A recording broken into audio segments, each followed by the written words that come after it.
This is Cruise Radio. Now more than ever, you should consider trip insurance for any kind of trip you take, not just cruises. Get a free quote at tripinsurance.com. Broadcasting from the tripinsurance.com studios in Jacksonville, Florida. This is Cruise Radio. Cruise Radio. Hey, how's it going? My name is Doug Parker. Thank you so much for checking out this episode of Cruise Radio. Very happy to have you here, my friend.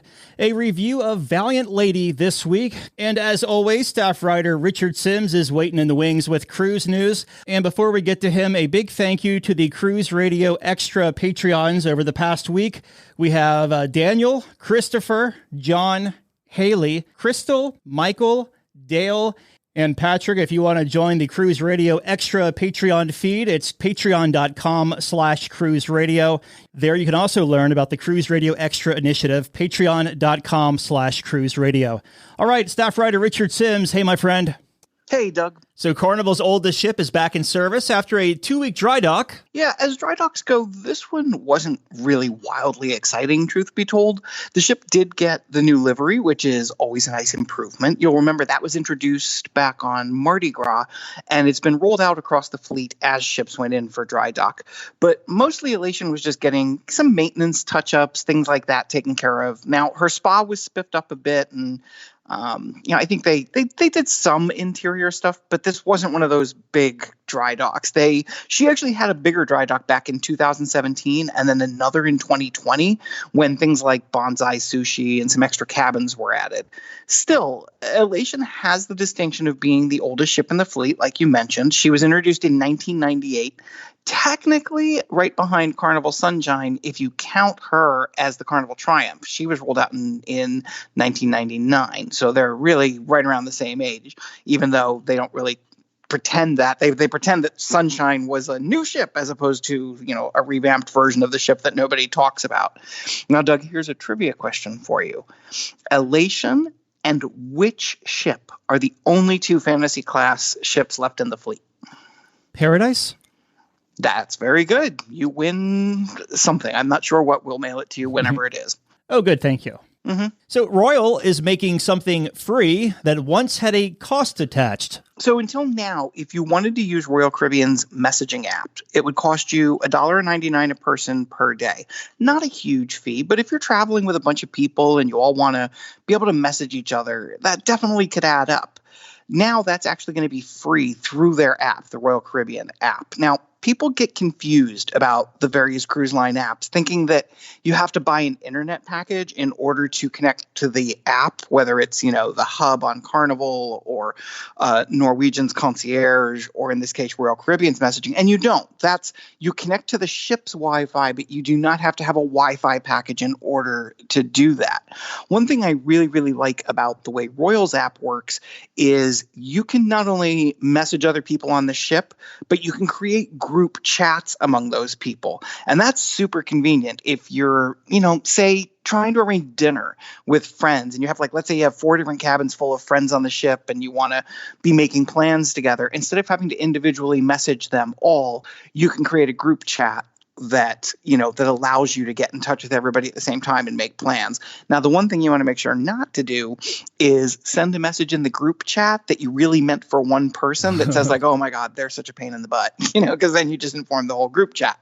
But that's a really nice feature. And again, now on Royal Caribbean, that'll be included. And if you think about the consumer psychology, like you were just saying, hey, do you want to go to Chop's Grill tonight? Do you want to go up to the Crown Viking Lounge, whatever they call it? I think that could spark more people gravitating towards those pay venues because it's free to chat with each other. Definitely think so. And it just makes planning everything on board more convenient. I will be honest, I have never used it in the past, mainly because, Norwegian's app, which has a charge attached to it in order to use the chat, the chat feature, has never really struck me as being particularly good. But with Royal Caribbean now using Starlink, that should really, make it a much better experience than some that I've had in the past. I'll have to tell you off the air. I was on a Carnival Horizon sailing. It was the only time I've ever had the chat feature. And I made the mistake of, I thought I was talking to my buddy Craig, and I was in this group gaming chat. And I thought it was just him and I talking off the cuff. Like 25 people were in there. It was crazy. Oh, God, I can't wait to hear what you said. But anyways, moving on. That pesky rock slide in Alaska may go away soon. It's been a rough couple of years for Skagway, which is one of the most popular ports on Alaskan cruises. Obviously, there was COVID, which meant no ships and, by extension, no tourist dollars coming in, and they make a lot of money off the tourist dollars. Then, just as COVID was beginning to wane, there was a series of rock slides, and that led them to close down the railroad dock for fear that a bigger landslide was definitely going to happen, and when it did, if there was a big risk that it might, wipe out some of the dock, wipe out some people, even really, there was a lot of damage that could be done. So they ended up closing that down.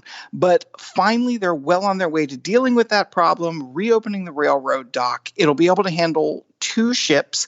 What I loved most was that in sort of talking about this, the mayor of Skagway, Andrew Cremetta, he released this statement in which he admitted he's a total pessimist. He was like, look, I'm not much of an optimist.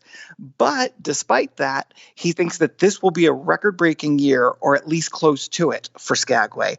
And honestly, that seems very possible given the huge number of ships that are going to Alaska in the coming season. I mean, we just were talking last week about Princess and how Princess had half of its fleet being deployed to Alaska. So there's a definite hunger for that market, with it having been, pretty much unavailable for the last 2 years. And Skagway is now well posed to take advantage of some of that. And one Caribbean island is considering limiting the number of cruise ship visits. One of the buzzwords that's been gaining popularity over the past few years is over-tourism. Various popular travel destinations around the world are sort of throwing up their hands and saying enough, because they feel as if their sites are being overrun. And this isn't just cruising. This is, in other forms of travel as well. There are just certain areas that feel as if they've been overly inundated by tourists. And let's face it, we've all experienced it. I mean, heck, we probably hear about it where Nassau is concerned. It's not uncommon to see 6 ships or more in port down there. But I think the reason we don't hear about it where Nassau is concerned is that so many people opt to stay on the ship. But if there were 6 ships in port and everybody got off, I mean, that would be insanity. So in this case, we're talking about Bonaire. And Bonaire is putting into effect a rule that says only 1 cruise ship per day can visit. A second ship can dock, but only if it has under 700 guests on board. Now, truth be told, this rule was already in effect. It went into effect about a year ago, but because they had certain contractual obligations with cruise lines, it wasn't being fully enforced. Now, starting in April, it'll be 1 ship per day. In some ways, this is super smart on the part of Bonaire. I mean, they're making to their visits to their island something that's, a little unique. We've all learned about the law of supply and demand in high school. So limiting the number of ships which can visit each year, they're making it a destination that people really want to go to and that they may not be able to go to quite as easily because there won't be as many ships going there. That's the theory anyway. And of course, as an added benefit, it reduces the negative impact on the island and its environment because, you bring in several thousand people every day and that takes its toll over time. So overall, I think this is kind of a win-win because cruise lines will be able to say, hey, we're going to Bonaire and, not everybody gets to do that. And the island gets to sort of protect itself a little bit from over-tourism. It's not even fun getting off the ship with that many people. It really isn't. And when you're standing in line trying to get back through the customs or whatever it is that you have to go through to get back on the ship, and just especially around the port. Now, if you get off the ship and you take an excursion that takes you somewhere away from the main port, that's one thing. But if you're just hanging out in port, it can get really crowded, and you're right, it is not a pleasant experience. So I think anytime, you can either go somewhere that isn't as traveled, B, go there on a day when there aren't, a lot of ships in port, or C, can go somewhere that's off the beaten path. That's a total win. And heads up if you're getting a passport soon. Yeah, I don't know if you've heard, Doug, but travel is back in a big way, and not just for the cruise industry. After 2 years of being, basically housebound by the pandemic, people want to get back out into the world and explore it. And that means that people need their passports. And as it turns out, a whole lot of people just basically let their passports expire in the last 2 years because they were like, I'm not going anywhere. I don't need this thing. Unfortunately, the fact that they now want them to do traveling is causing a big old backup in the passport pipeline, which means longer waits. In fact, Congressman Jamie Raskin actually took to Twitter to warn people that it's now taking between 8 and 11 weeks for regular passport applications to be processed. And remember the old days when you could get something, you could pay a little extra and get it expedited in like a week, maybe 14 days. Well, now it's more like 5 to 7 weeks. That's considered expedited. So as today's episode of Cruise Radio ends, you need to go find your passport and check the expiration date on it. If it's coming up, get that sucker, get your application in there and get that taken care of. You don't want to let that slide. July of 29. I'm looking at mine right now. A little bit longer. And speaking of passports, our listener question this week is on that very same topic. Selina asks, I'm going on a cruise in December. My passport expires just 3 days after we're supposed to board. Will that be a problem? Well, yes, in fact, it probably will be, and here's why. The State Department recommends that anyone traveling with a passport makes sure that the expiration date is at least 6 months after the last date of your trip. Most cruise lines actually insist on that. They have it in their terms of contract and all that, and on their FAQs. Another thing people don't realize, but probably should, is that an expired passport cannot be used. You can't show up and say, well, I've got my passport. Here it is. They're not just using it as a photo ID. They're using it as actual, the information on it has to be up to date and, it has to be a current passport. I actually travel with both a passport and a passport card. A lot of people don't even know that passport cards exist, but they look sort of like a license and they fit really easily into your wallet. So usually a passport isn't required if you're on a closed loop cruise, which means you're sailing out of and returning to the same port. So like, let's say you're sailing from New York to the Bahamas and back, and you're both your starting point and ending point are the same. That's called a closed loop tour. And in that case, you don't need a passport. But I recommend that everyone have a passport with them. I'm a big believer it's better safe than sorry. And, what if something happens and you wind up somewhere you don't intend to wind up, but you need a passport, or you need to get home from somewhere and you need that passport. So yeah, you will have a problem with a passport that expires 3 days before or after. Again, like we were just saying a minute ago, especially with the backlog of passport applications, check your passport, make sure you've got plenty of room on there, at least 6 months. And again, they look at 6 months, not from the start of your trip, but from the end of your trip. So if your trip ends on, say, March 31st, then you want your passport to expire you don't want it to expire, but you don't want it to have expired anytime before 6 months after March 31st. I don't know if you remember this or not, but when Ashley and I went to Vietnam back in 2019, and my passport was expiring, I think 5 months after my trip, and it had to be 6 months, and they were sticklers on that. So I had to drive to Atlanta and do the same day processing thing. And it was a pain in the butt, but I got it done. But I had to stay in the passport office all day. You couldn't just take your photo, give your application, and leave. You had to actually legit wait there. And I was waiting there from 7:40 in the morning until 5 p.m.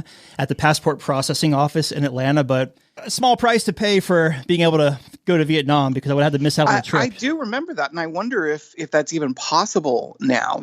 So many government offices don't operate the same way they did before the pandemic, but a lot of government offices don't. I went to my doctor's office today to get some blood drawn, and, they're very big on limiting the number of people in the office and everybody being masked. So it's really worth checking. Don't assume that you're going to be able to just go down to the passport office and do that, even if it does mean waiting all day. You may not be able to. So So really, when it comes to having your passport, check all the boxes and make sure you're in good shape. All right, staff writer Richard Sims, thank you, buddy. Do you have a story or a tip to report? Let us know. Email tips@cruiseradio.net. A big question we get at Cruise Radio is, how do I know if I need trip insurance? Simple answer. If you're getting on a plane, taking a road trip, or getting on a cruise ship, you need to have travel insurance. Hey, it's Doug Parker from my friends at tripinsurance.com. Not only does tripinsurance.com protect your vacation investment, but it also gives you peace of mind in case anything were to go wrong on your trip.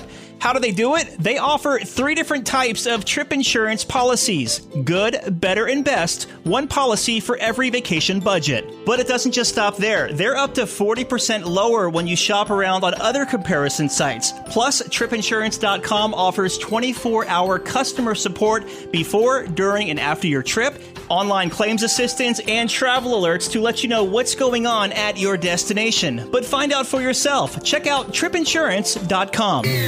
Just back from a cruise? Let's talk about it. Email Doug at cruiseradio.net. Last month, Kabir took an 8-night sailing on Virgin Voyages' Valiant Lady. It was an 8-night cruise out of PortMiami. He joins us on the line to talk all about it. How you doing, my friend? Very good, Doug. Great to be here with you. Yeah, man. Good to talk to you. So you were on this 8-nighter out there down in PortMiami. Give me some pre-cruise thoughts. You're up in the, Toronto area? That's right. So it was a bit of a journey. Of course, we have to fly into Miami. So we did the night before, which was smart because there was a snowstorm that day, Canada. But the pre-cruise thought was, this was an 8-night sailing. It was a little bit longer, which we liked. I feel like 8 nights, that last night on like the 6th night, if it's a 7-day, you kind of mourn the loss of the cruise. At least you have an extra day. And that was our thinking. And it was a great itinerary to pick from as well on an incredibly unique ship. Now, the terminal is fairly new. It's about a year or so old at this point. What did you think about the new terminal once you got down to PortMiami? I loved it. I like that the cruise lines are putting effort into creating their own terminals and their own kind of brand as soon as you walk on board. So we walked into the rock star status entrance and then kind of whizzed through the rest of the ship. But interestingly, Doug, there were only about 820 people on this sailing. So when we walked in, there were only 2 other people in the terminal and we walked straight on board. I think from curb to ship, I want to say roughly 5 to 7 minutes. Wow. Why so few people? I'm not too sure. I think it has to do a little bit with their pricing right now. I think that they're a little bit pricey, especially for the people that they want to attract. And I think they're new too, right? So people aren't going to flock to Virgin the same way that they are to Carnival and Royal Caribbean and Norwegian. I think those days will come, especially given the product that I experienced. But yeah, I was surprised to see that few. Have you ever been on a ship in a pre-COVID world that had 800 people on it that was below 50% capacity? No, I mean, not until the restart I did. My first one like that would have been Disney Fantasy. I was on their very first sailing out of Port Canaveral, and there was like less than 1,000 people on board, or like 776 or something like that.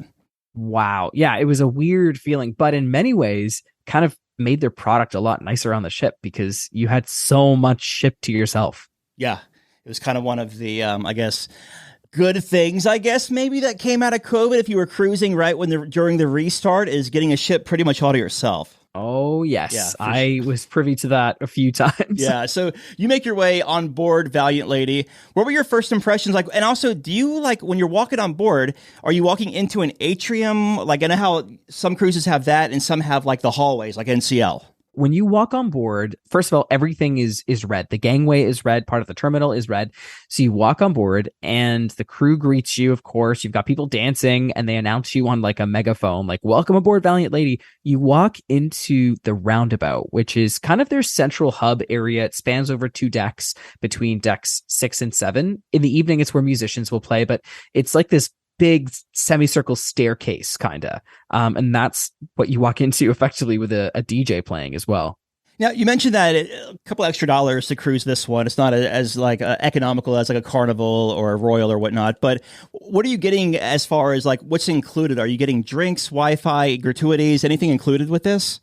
So all gratuities are included. Wi-Fi is included. And the Wi-Fi was actually really, really good. We could stream Netflix. We could download, upload to Instagram. There was a lot of stuff on my Instagram stories that had no problem posting. Now, in terms of drinks, that's not included. There are certain promos that they launch before the cruise. So certain times it'll say if you book X amount of time in advance or a certain status of cabin, you'll get bar tab, which is effectively onboard credit used only for the bar that will cover up to $300, $400, $500. And the prices for drinks are relatively less than other cruise lines too. So you're getting the Wi-Fi, you're getting all of the food. There's no upcharges for food except select meals in specific restaurants, but everything is included food-wise on the ship. Now, with there only being 800 and something people on board, were you able to go straight to your stateroom once you boarded? Oh, yes. We went straight up. So our first, we'll get to this, but our first room of 2, because we did have to move, was deck 14 aft, and it was what Virgin calls a sea terrace, otherwise translated to a balcony. So the first cabin was interesting. It felt really tight. So for anybody that's followed the development of Virgin Voyages, they started off with their room having a couch during the day and then converting it to beds. I didn't see one cabin configured with a couch. I think everybody scrapped that idea pretty quick and stuck to the bed configuration. So it was tight for 2 people, but gorgeous hammock on the balcony, which was nice. And the shower, Doug, the shower was a rainfall shower. It was arguably the best shower I've had on a cruise ship other than when I sailed on Viking. Yeah, you don't really see those out there except unless you're like in the thermal spa, right? Exactly. Or in a suite. Sometimes suites will have that, but to have it in a balcony was nice. Otherwise, though, the bathroom was relatively tight. Mm-hmm. As far as like space for unpacking and everything throughout the week?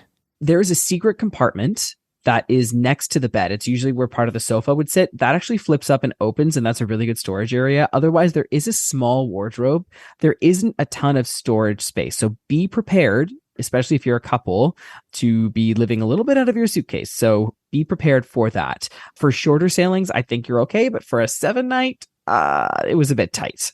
Gotcha. Okay. So let's talk about the food on board. Now, they came out really strong, Virgin did, when they first made the announcement that there will be no buffets on board. But I guess when I went on there, it kind of seemed like a buffet, but just a mall food court. Right. This was an interesting concept because it was a little bit confusing.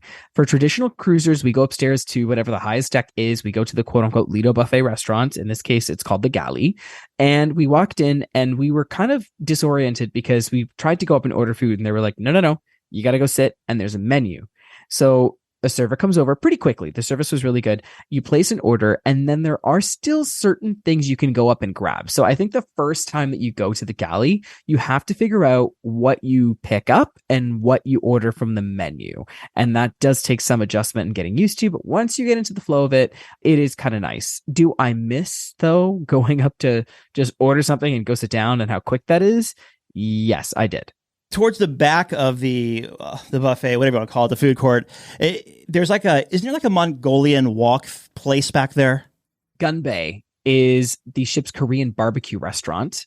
And that is that's aft on the port side of the galley. So it's a specialty restaurant by night, completely themed and everything. During the day, sometimes they use it for overflow seating, but yes. So every specialty restaurant on board is included in the price of your cruise? Every single one is included. So you're basically going on board, booking reservations through the Virgin app. It's very different. Like, I think starting off, since we're at the beginning part of this review, I would say very, very simply put, take all of the preconceived notions of what we think of when we think of a cruise and just get rid of them, because otherwise you'll get frustrated. So you book through the app, no problem getting reservations, especially because there were so few people on the ship.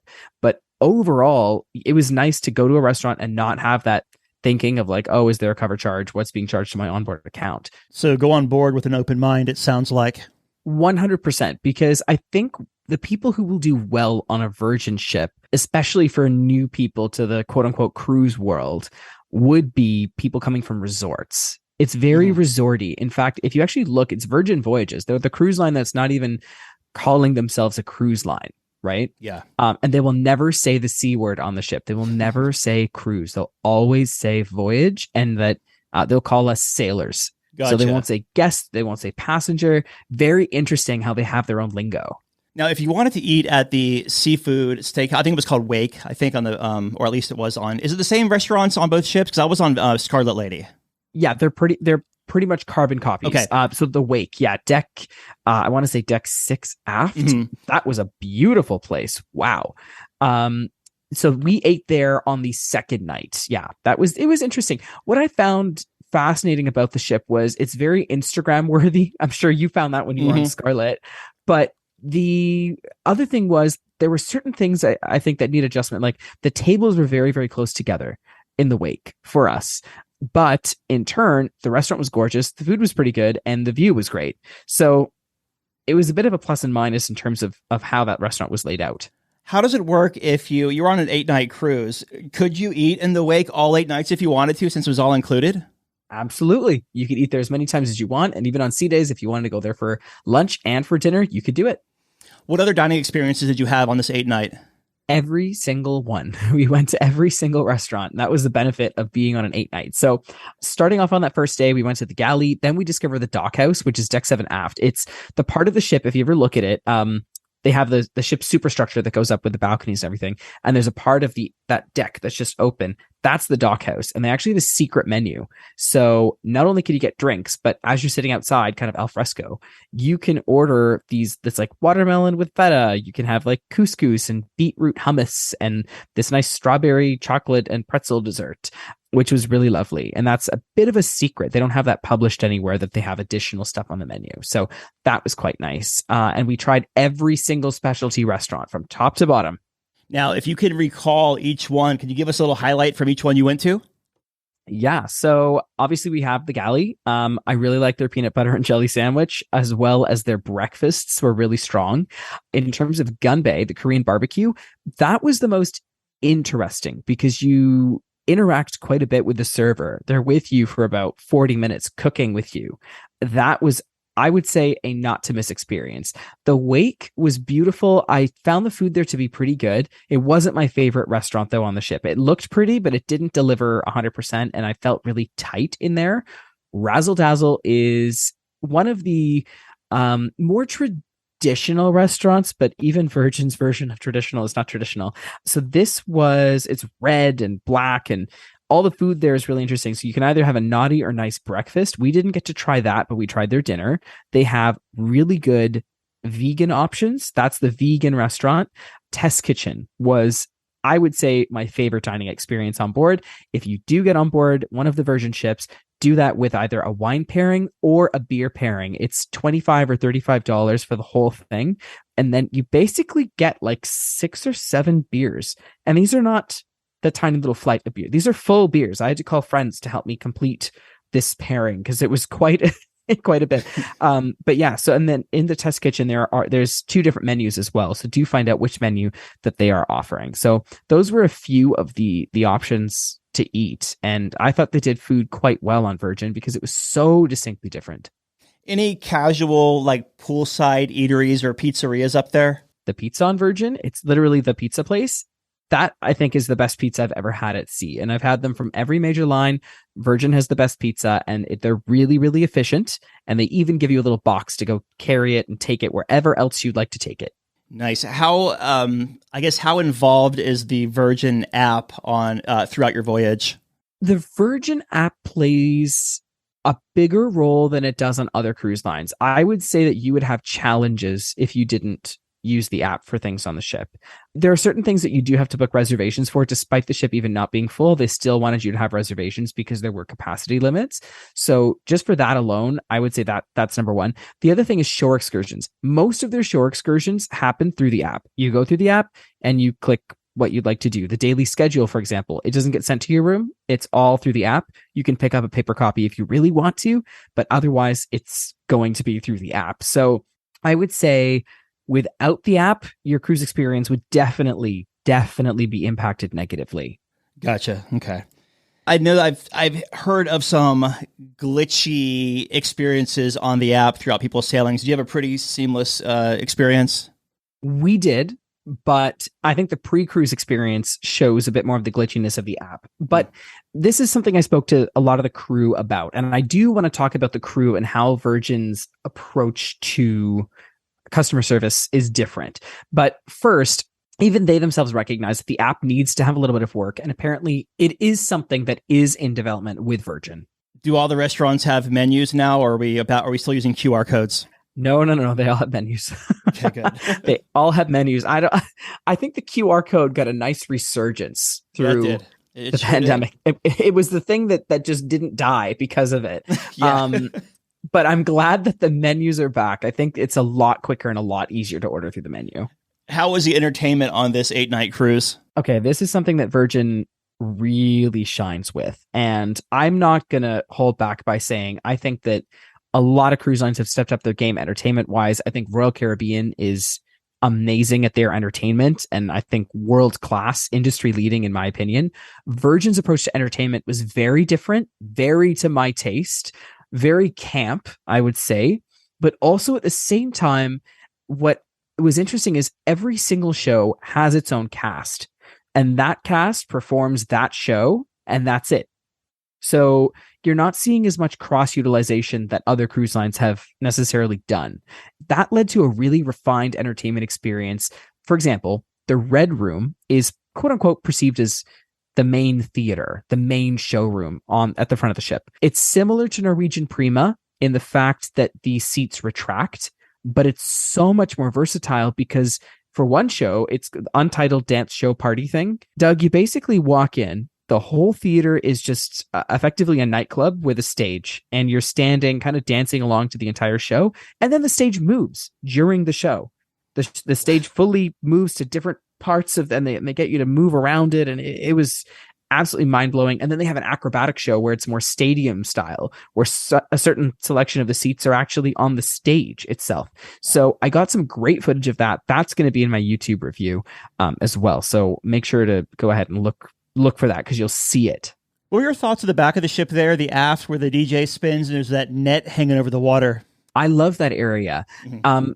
I didn't end up going upstairs to the net quite as much. That area wasn't as utilized. Funny enough, that area is right above where my original cabin was, and I had to move because the baseline could be heard at like 2, 3, 4 in the morning from there. So we moved from deck 14 aft to deck 12. And funny enough, not all balcony cabins are created equally. The cabin that we moved to was, even though it was the exact same cabin per se, it was about, I would say, 1 foot to 2 feet wider than the cabin on deck 14 aft. Yeah. It's almost like they were running out of space, so they got incrementally smaller. The exterior part there on deck 14, that net was not as utilized as I would have thought. However, I think that the pool area was utilized way, way, way more. How many pools are out there on their, I guess, Lido deck?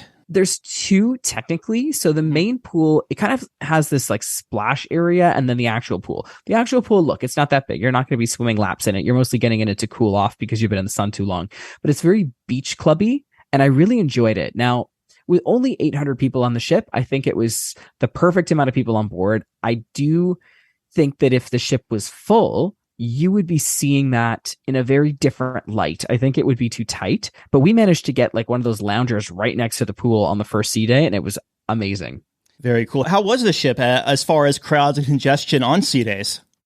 No crowds, no congestion. But again, I don't know how fair it is for me to say that just because the ship wasn't full. Sure. But part of it could also be that who knows if they actually want their ships to be 100% full. I'm not too sure what the business plan is from that perspective, because I felt that the ship really felt well utilized, and there was a really good amount of space for everybody based on the amount of people on board. And I thought the ship just did an amazing job. Interestingly, though, I'm going to mention a little bit about Scarlet Night, which is the ship's main theme event.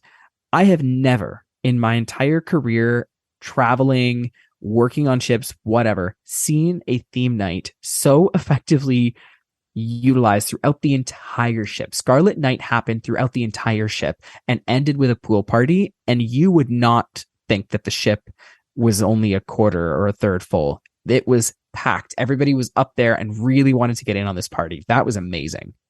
Like, what was going on out there?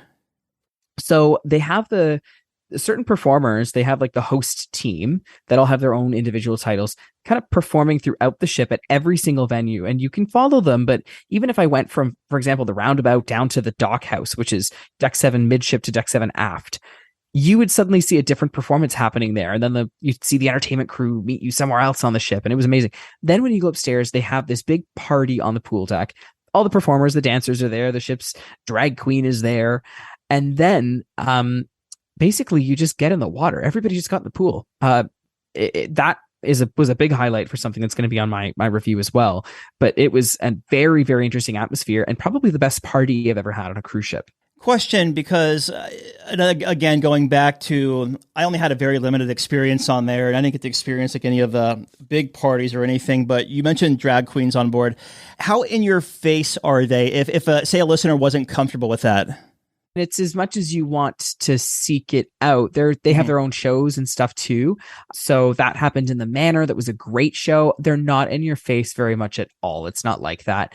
If you want to watch their show, you can. If you don't want to watch it, you don't have to. And otherwise, they made an appearance up at the pool deck, which was amazing as well, but not very much in your face. I think that was an area that Virgin had to, it's a give and take, right? You start off very extroverted, and I think that they did slowly reserve themselves a little bit, and I think that was very welcome, because otherwise at the end of the day, it's a holiday. You want to make sure that not everybody's in your face all the time, and I did feel them slightly pull back on it, and it was the perfect amount of give and take. Gotcha. Very cool. Now, probably if you walk into a drag brunch, it'll be a little bit different though, because it's a drag brunch. So yeah, I mean, you signed up for drag brunch, exactly. Right? And even the drag show was okay. It was just a lot of fun. But I will mention, when you were on Scarlet Lady, did you get to check out the Manor? Is that the one where you walk in and it's very like with the mirrors and stuff, the hallway? Exactly. It's the ship's nightclub, which, by the way, I mean, look, you're getting a bunch of drunk people to walk through a mirror maze to get out. So that was fascinating. But the Manor is actually named after Richard Branson's recording studio, or the recording studio that he met his wife at. And so it's interesting how that translated to the ship. And I thought the nightclub was so incredible in the sense that it's a great nightclub. It also has a stage that raises and lowers, so you can have different shows in there. And they really utilize that space exponentially well. It was incredibly designed. How about the smoke situation in and around the casino? Actually, can you even smoke in the Virgin casinos? I'm going to go ahead and say no, because the amount of times I walked through the casino, especially because the entrance to the Manor is right there, I didn't experience smoke in the casino at all. I'm going to go on a limb here and say I don't think that you can smoke in the casino based on my experience. I could be wrong, but I didn't experience that not once throughout my time on the ship. All right, let's talk about the ports on this 8-night cruise. Give us a first port, a highlight, and we'll move right on to the next one. So we started off in Puerto Plata in the Dominican Republic. What we ended up doing that day is we went to a beach club. The beach club experience, it was an excursion. We weren't a big fan of that excursion at all, but there was some good snorkeling there, and I'll give that credit where credit's due. In Puerto Plata, there's actually a really nice port area with a pool and a bar and everything. That was a really nice place to spend the day as well. But of course, if you want to get out and see the Dominican Republic, I highly encourage you to do that as well. So that was great. The next port was San Juan. That's always a crowd pleaser. I loved it. We were next to Carnival Mardi Gras and Carnival Magic, which were nice to see. Other cruise ships, especially Mardi Gras, she's beautiful. The port itself was great. We did a bit of a tour walking through the streets, a self-tour rather, as well as going to this new section, this T-Mobile entertainment section, which was amazing. So that was great. And then after that, we were in St. Croix in the U.S. Virgin Islands. The weather wasn't the best that day. It was relatively cloudy. However, we went to a private hotel kind of beach area, which was relatively rocky. So you had to be careful where you were swimming, especially because it was so wavy. But it was a ton of fun. St. Croix being part of the U.S. Virgin Islands, you could self-service there as well. So that was nice. And then the final port of call was Bimini, Bahamas, and specifically the beach club at Bimini, which Virgin owns. And it's just like if it was a private island, like Royal Caribbean has Coco Cay, this is kind of their private island, quote unquote. And it's an incredible beach club. It's beautiful. The water was perfect. You could see straight down to your feet. If I was standing in the water, I could see my toes. It was amazing. And the food was really good on the beach too, of course, provided by the ship. I would definitely go back to Bimini, Bahamas just for a holiday for a week. It was that good. And the beach club really elevated that experience. So if your itinerary is going to Bimini, make sure you get off the ship and go to the beach club. You will love it. How does it work with drinking at the beach club then? Like, is it a wristband thing, or is it like a la carte type? Can you buy a package? So so to answer that question directly, when you have your wearable on, which is your room key, your everything, you charge everything through that. It's just like going to a private island with any other cruise line. It all gets charged to your onboard account. Drink prices are the exact same.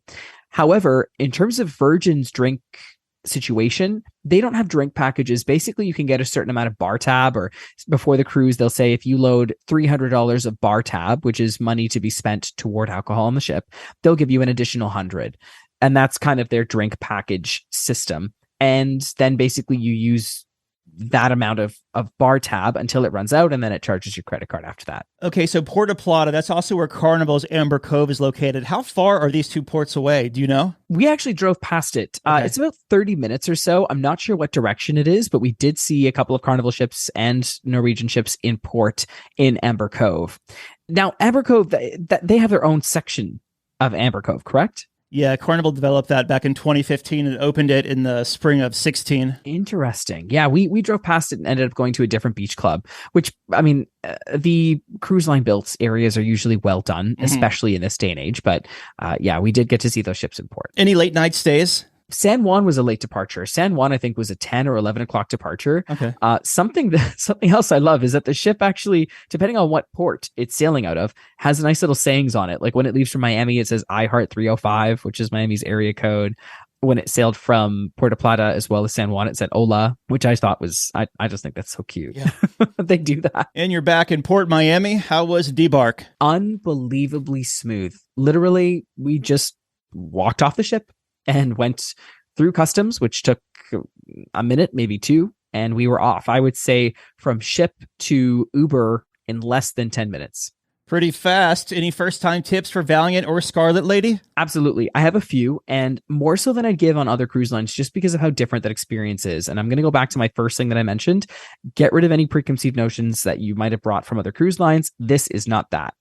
Entertainment-wise, go to every single thing, and the reason is every single performance in the Manor, in the Red Room, or at Scarlet Night is unique. And it's very different than what you'll find on any other ship. So I really enjoy that. Go to Razzle Dazzle and try out their Naughty or Nice breakfast on Sea Days. I heard it was amazing, and I'm sad that I missed that. And the other thing I would say is get ready to enjoy the nightlife.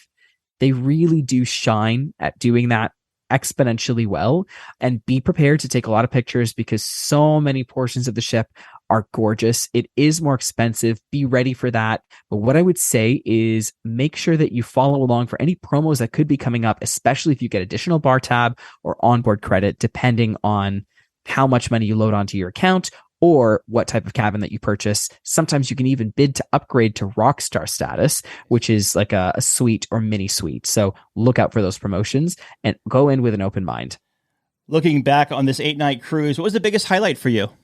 Scarlet Night. 100% Scarlet Night was the highlight. That was so much fun. I would love to go back and repeat it again. They even had their own song for Scarlet Night. It was great. Final thoughts of Valiant Lady. I think she's a great ship. She is very focused inward. It's harder to see outside, but in many ways, there's so much to look at in terms of the ship itself. So go in there, experience everything, and make sure to bring a red outfit. We've been talking with Kabir about his 8-night cruise on Valiant Lady, and you mentioned earlier you're going to have a ship review on this. Where can we find it? That is going to be on my YouTube. So that's at Travel with Kabir CD. You can find it through my Instagram as well, which is instagram.com/Kabir Bulgaria. And hopefully we can link to it or something, but that will be out, of course, for you guys to watch very shortly. Yeah, because I've known you for a decade and I still can't spell your last name. So that's okay. Kabir, good talking to you, my friend. Thanks again. Thanks for having me, Doug. All right, Dougie, let's see what we got for you, buddy. Cruise Radio is produced at the tripinsurance.com studios in Jacksonville, Florida. Get cruise news, ship reviews, and money-saving tips every Thursday on Cruise Radio. If you've enjoyed this episode, please subscribe to the show. If you want to help spread the word, give Cruise Radio a 5-star review. Find Cruise Radio where you listen to your favorite podcast or online at cruiseradio.net. I'm your announcer,